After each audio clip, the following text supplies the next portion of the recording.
আসসালামু আলাইকুম বন্ধুরা। বরাবর মতো আজকেও নতুন আরেকটি ব্লগ নিয়ে আপনাদের মাঝে উপস্থিত হলাম। বন্ধুরা, আসলে বৃষ্টি কখনো কখনো কৃষকদের জন্য কল্যাণ বয়ে নিয়ে আসে, আবার কখনো কখনো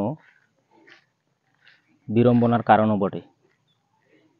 তো এর আগেও এপিসোডে আমি দেখাইছিলাম আপনাদেরকে যে কৃষকরা ভুট্টা নিয়ে কি বিড়ম্বনার মধ্যে পড়ছে।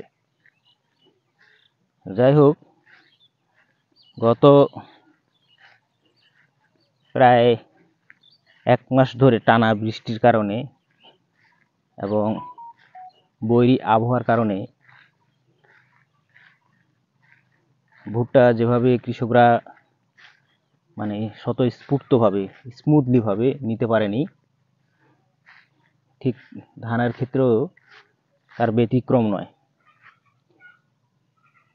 এই ধান নিয়ে মানুষ বেশ বিড়ম্বনার মধ্যে পড়ছে বৈরী আবহাওয়ার কারণে। একদম মরিচ তো পাকি একদম ঝুনঝুনা হয়ে গেছে। মরিচগুলা না ছিঁড়াইলে মরিচগুলা তো নষ্ট হয়ে যাবে। বৃষ্টি পানি পড়বে ততই মরিচগুলো নষ্ট হয়ে যাবে।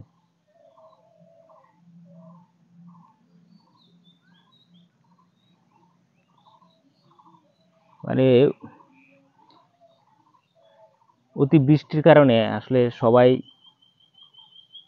এত বেশি কাজে ব্যস্ত হয়ে গেছে যে অন্যান্য কাজ যে মানুষ করবে আসলে এই সুযোগটা আর নাই আর কি। এখন হয় চলে আসছে ধান, ভুট্টা, এগুলো নিয়েই সবাই খুব ব্যস্ত। ব্যস্ততার কারণে মানে মরিচ পেকে একবারে পচে যাচ্ছে, কিন্তু উঠাইতে পারতেছে না।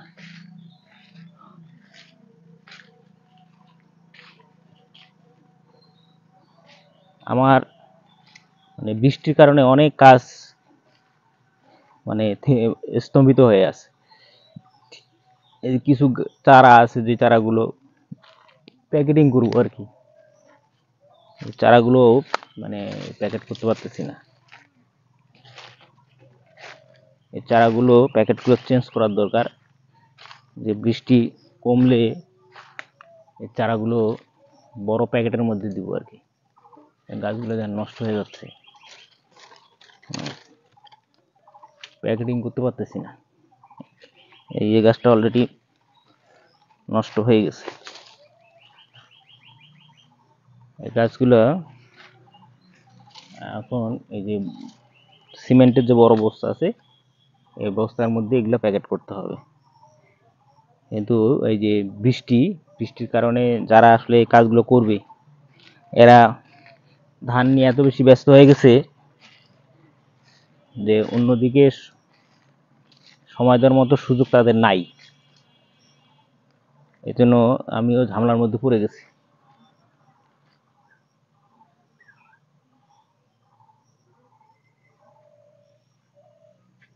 আবার আরেকদিকে সিমেন্টের বস্তাও পাওয়া যাইতেছে না। সিমেন্টের বস্তার জন্য যোগাযোগ করতেছি বিভিন্ন জায়গায়, সব জায়গা থেকে বলতেছে ভাই বৃষ্টির কারণে কাজ তো বন্ধ, এখন বস্তা কিভাবে মানে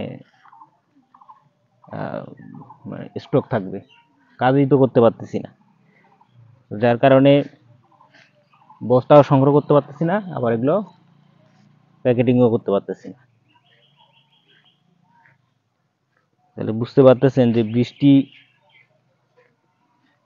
একদিকে যেমন ভালো, আবার আরেকদিকে কিন্তু বিড়ম্বনার কারণ। লটকন ধরছে আমার কাছে, বুঝছেন? প্রতি বছরে প্রচুর লটকন ধরে, এবার আসলে লটকন গাছে নাই। মানে আবহাওয়ার খারাপ কারণে এবছর মানে ফল কম হয়ে গেছে।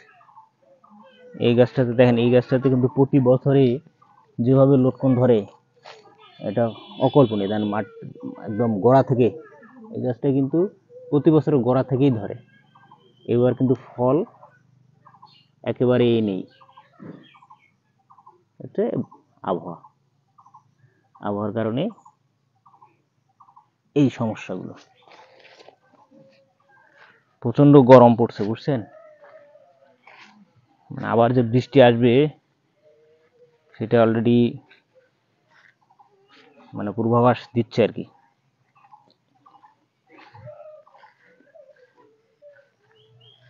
এই গাছটাতে মোটামুটি ভালো লটকন ধরছে।